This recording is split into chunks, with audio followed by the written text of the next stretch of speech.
ಇವತ್ತು ಮಹಾಶಿವರಾತ್ರಿ ಹಬ್ಬ. ಎಲ್ಲರಿಗೂ ಶಿವರಾತ್ರಿ ಹಬ್ಬದ ಶುಭಾಶಯಗಳು. ನೋಡಿ ರವೆ ಹುರ್ಕೊಂಡಿದ್ದೀನಿ. ಇಲ್ಲಿ ಪೈನಾಪಲ್ ಇದೆ, ಅನಾನಸ್. ಇದು ಅನಾನಸ್ ಕೇಸರಿ ಬಾತ್ ಮಾಡೋಣ ಅಂತ ಇಲ್ಲಿ ನೀರಿಟ್ಟಿದ್ದೀನಿ. ಈಗ ಸಕ್ಕರೆ ಹಾಕ್ತೀನಿ. ಇದು ನೀರು ಸುಮಾರು ಒಂದು 5 ಲೋಟ ಹಾಕಿದ್ದೀನಿ ನಾನು. ಸಕ್ಕರೆ ಹಾಕಿದ್ದೀನಿ. 1 ಕಪ್ ರವೆಗೆ 1/4 ಕಪ್ ಸಕ್ಕರೆ ಹಾಕಿದ್ದೀನಿ.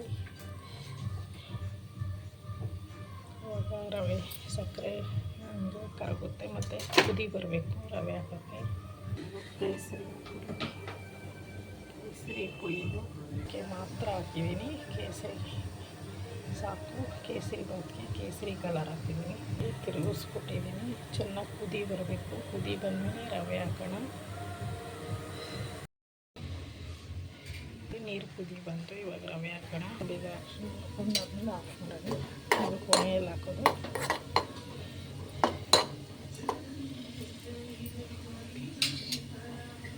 ರವೆ ಹಾಕಿದ್ದೀನಿ. ಕುದೀತಾ ಇದೆ. ಹಂಗೆ ನೀರು ಎಲ್ಲ ಇಂಬ್ರಿಕೊಳ್ಳುತ್ತೆ. ತಿರುಗಿಸ್ಕೊಡ್ತಾ ಇರಬೇಕು. 1 ಸ್ಪೂನ್ ಬಾದಾಮ್ ಪುಡಿ ಹಾಕಿದ್ದೀನಿ. ಟೇಸ್ಟ್ ಚೆನ್ನಾಗಿರುತ್ತೆ ಅಂತ. ಗಟ್ಟಿಯಾಗಿದೆ. ಹಾಗೆ ಗಟ್ಟಿಯಾಗಿದೆ. ಗಟ್ಟಿಯಾಗಿದೆ. ಇವಾಗ ಅನಾನಸ್ ಹಾಕಿದ್ದೀನಿ. ಎಲ್ಲ ತಿರುಗಿಸ್ಕೊಟ್ಟಿದ್ದೀನಿ. ದ್ರಾಕ್ಷಿ ಗೋಡಂಬಿ ಹಾಕಿದ್ದೀನಿ. ಅನಾನಸ್ ಪೈನಾಪಲ್ ಕೇಸರಿ ಬಾತು ರೆಡಿ ಆಯಿತು. ಈ ವಿಡಿಯೋ ನಿಮಗೆ ಇಷ್ಟ ಆದರೆ ಲೈಕ್ ಮಾಡಿ, ಶೇರ್ ಮಾಡಿ. ಎಲ್ಲರಿಗೂ ಮಹಾಶಿವರಾತ್ರಿ ಹಬ್ಬದ ಶುಭಾಶಯಗಳು.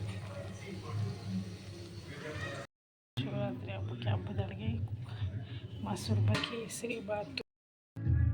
ಮೂರ್ತಿಯವ್ರಿಗೆ ಕೆಲಸ ಇರೋದ್ರಿಂದ ಬೆಳಗ್ಗೆನೇ ಎಲ್ಲ ಆಗೋಯ್ತು ಹಬ್ಬದ ಅಡುಗೆ. ನಮ್ಮ ಮನೇಲಿ ಉಪವಾಸ ಯಾರೂ ಇಲ್ಲ. ಅದಕ್ಕೇ ಶಿವರಾತ್ರಿ ಹಬ್ಬಕ್ಕೆ ಹಬ್ಬದ ಅಡುಗೆ ಮಾಡಿಬಿಟ್ಟೆ. ಕೇಸರಿ ಬಾತು, ಮೊಸರು ಬಜ್ಜಿ ನಮ್ಮ ಬಂಗಾರಿ ಕಲಿಸ್ತಾವಳೆ.